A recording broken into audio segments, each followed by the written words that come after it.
Sota Daf Tetvav Tetzain. Bonjour à tout le monde. Escoule Shanim Rabot et Modretovot.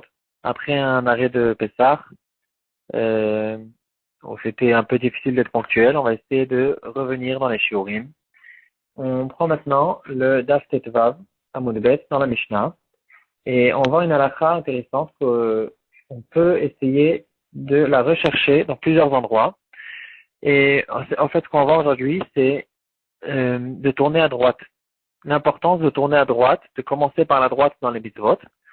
Et on va le voir dans notre Mishnah. Et on va essayer d'apprendre pourquoi dans beaucoup de langues, dans la majorité des langues, on commence à écrire, quand on écrit de gauche à droite.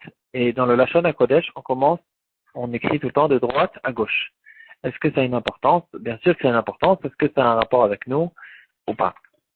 Alors, la Mishnah dans notre Sugya, Tetvav Amud Bet, elle dit que quand on va faire boire la sota avec de l'eau qu'on va prendre, de l'eau qu'on va mélanger avec de la terre du Mishkan, comme dit le Pasuk, on va prendre de la terre du Mishkan et on va le mélanger dans l'eau.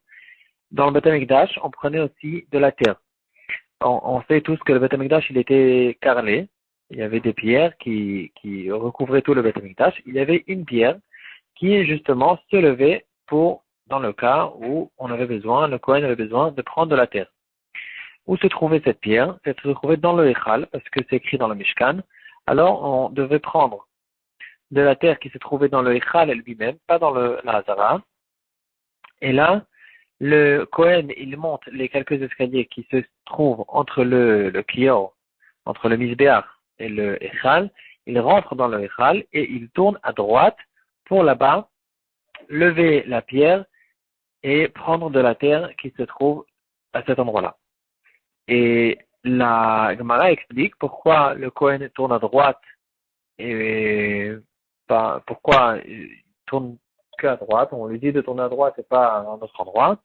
Parce que, de manière générale, il y a une règle générale qui dira Kol pinot shatapone, lo iyu ela derechim. Tout le temps qu'on fait une mitzvah, on demande à la personne de tourner à droite et pas à gauche. Cette halakha, on la retrouve dans Birkat Kohanim, dans le Rambam Elchot Tfila Onesiat Kapaim, dans Perek Yud Dalet halakha Yud Gimel. Il dit que les Kohanim qui montent sur le Aron HaKodesh pour faire la bracha au peuple, donc au début ils se trouvent avec le dos, ils donnent le dos au public, et quand ils vont se retourner pour faire la bracha, ils devront retourner vers la droite, justement à cause de cette règle. Cette règle, on l'apprend dans Masechet Zvachim d'Asamech Bet.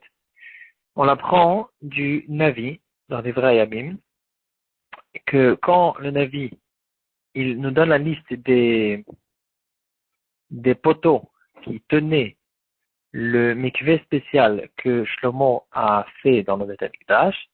Et donc, on a ici une description de ce mikvé, et le Navi, il commence par la droite pour continuer vers la gauche. Un autre exemple, on retrouve cette halakha, c'est dans la Gemara dans Masechet Yoma Daf Nun-Chet, à propos de la Haza'a.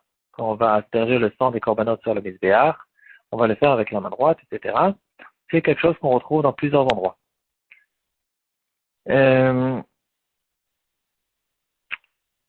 Cette halakha peut nous concerner aussi à nous, à Hanouka.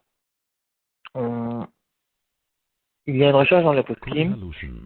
De quelle manière on allume les nérodes de la Hanoukia? Le premier jour, on allume ou à droite ou à gauche de la Hanoukia. Ça n'a peut-être pas d'importance, peut-être que oui. Mais en tout cas, dans le deuxième jour, est-ce qu'on commence à allumer la nouvelle bougie, la bougie d'aujourd'hui?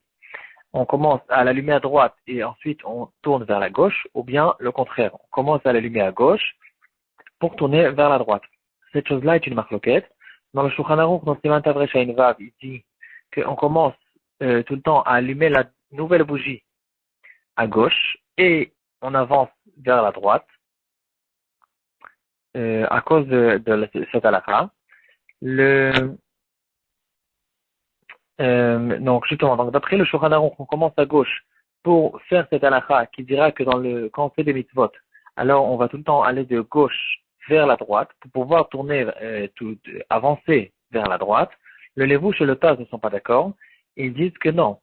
On doit commencer la mitzvah vers la droite justement à cause de la même halakha. L'importance de la droite nous dit qu'on commence la mitzvah vers la droite, même si après, on devra après continuer à avancer vers la gauche. Le Levouche, il donne une preuve intéressante à son avis. Pourquoi il est collègue sur le Shulchan Aruch? Il dit qu'on peut retrouver que dans le Lashon HaKodesh, on écrit de droite vers la gauche. Donc on voit ici clairement que la manière dans laquelle on va écrire dans le Lashon HaKodesh, on commence à droite et même si on avance plus tard vers la gauche. Du moment qu'on a commencé vers la droite, par la droite, c'est ça ce qu'il faut faire.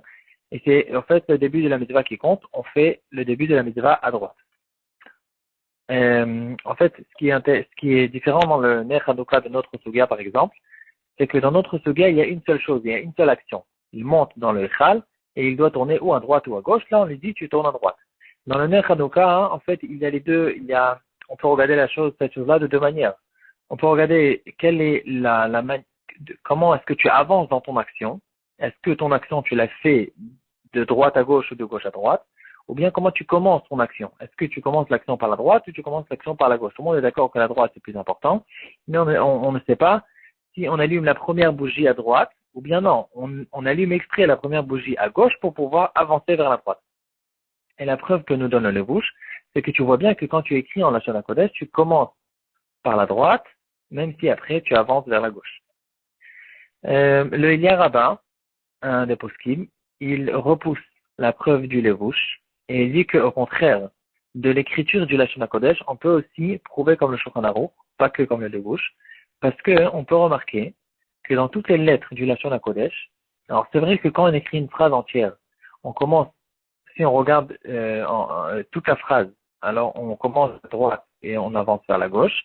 Par contre, si tu regardes lettre par lettre, dans toutes les lettres du Lashon HaKodesh, la manière où on écrit la lettre elle-même, on la commence par la droite, on revient en arrière vers la gauche. Non, pardon, on la commence à gauche de la lettre et on revient en arrière vers la droite. Par exemple, le Aleph, on commence le Aleph par le bâton en diagonale. Alors on prend la lettre à gauche de la lettre pour descendre vers la droite. Le Bet aussi, tout le temps, la manière normale d'écrire le Bet, c'est on commence à gauche et on recule vers la droite. Donc, d'un côté, quand on regarde la phrase, alors le mouvement, il se fait de droite à gauche, mais quand on regarde chaque lettre à part, le mouvement se fait au contraire de gauche vers la droite. Donc, si c'est comme ça, on n'a aucune preuve.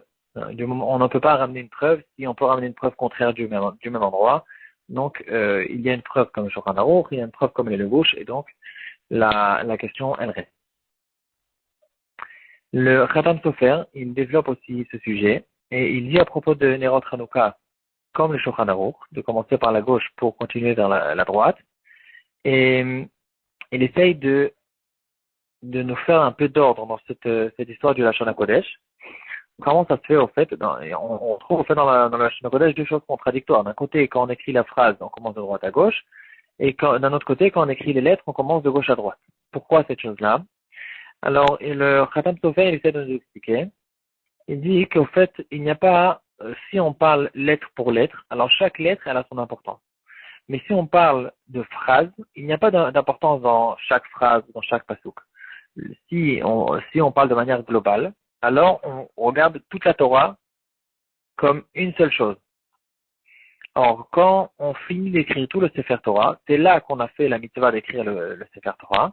Il y a une halakha spéciale qui nous dira que à la fin du Sefer Torah, on ne finit pas la ligne.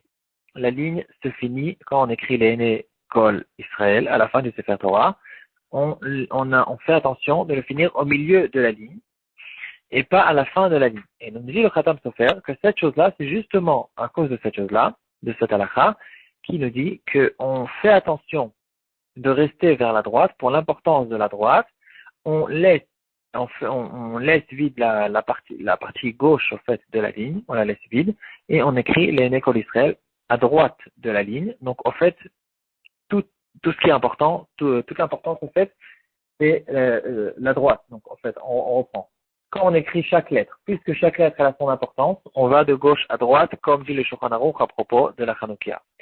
Si on veut se poser la question, pourquoi quand même, quand on écrit des phrases entières, on écrit de droite vers la gauche, et la réponse sera qu'il n'y a pas d'importance dans une phrase entière, il y a une importance, si déjà il y a une importance, c'est une importance dans tout le Sefer Torah, et là-bas, effectivement, on fait attention de laisser, de finir, en fait, sur le côté droit.